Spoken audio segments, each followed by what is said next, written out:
London is probably my favourite city on the planet. And there are so many things that are synonymous with it. Big Ben, for instance, or red telephone boxes, black taxi cabs, the tube.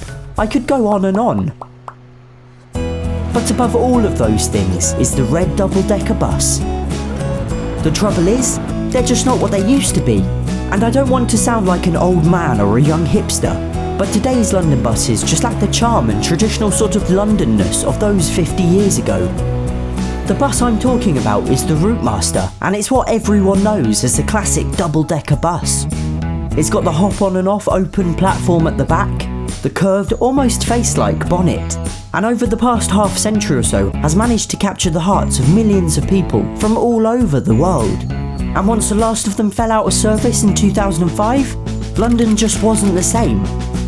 In 2012, they tried to recapture some of that charm, launching the new Routemaster, a 21st century take on an old classic.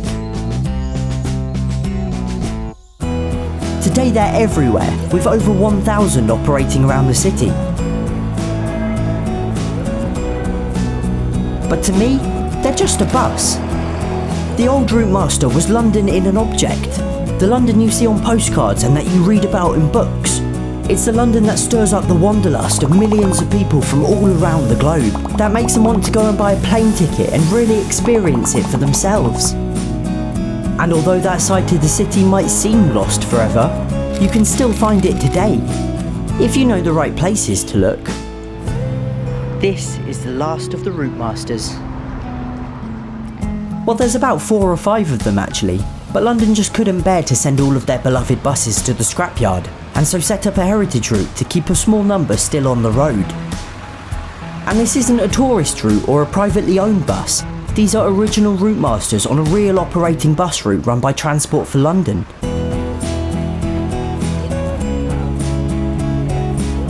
This is so cool, I cannot explain to you how excited I am right now. We've got the top deck completely to ourselves. You don't need a special ticket, just an ordinary travel card or an Oyster card. They depart from Trafalgar Square and head northeast up the Strand and past St Paul's Cathedral, before continuing east and terminating right outside the Tower of London. It's an iconic route for an iconic bus, and I couldn't believe that I was actually about to ride one for myself. I think how empty it was really goes to show just how few people know about these buses. There are a lot of tourist buses in London, painted with bright Union Jacks or that serve afternoon tea as they show you the sights, and so when you do see a traditional looking bus, you tend to dismiss it without giving it much thought.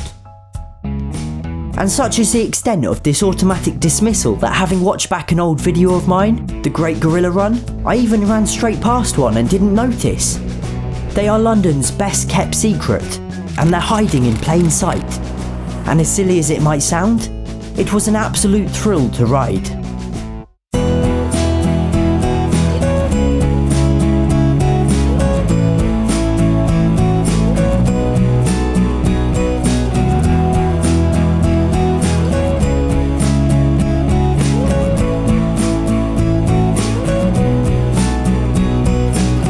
Ultimately, I guess it was necessary to retire the Routemaster, paving the way for the modern and futuristic buses of today.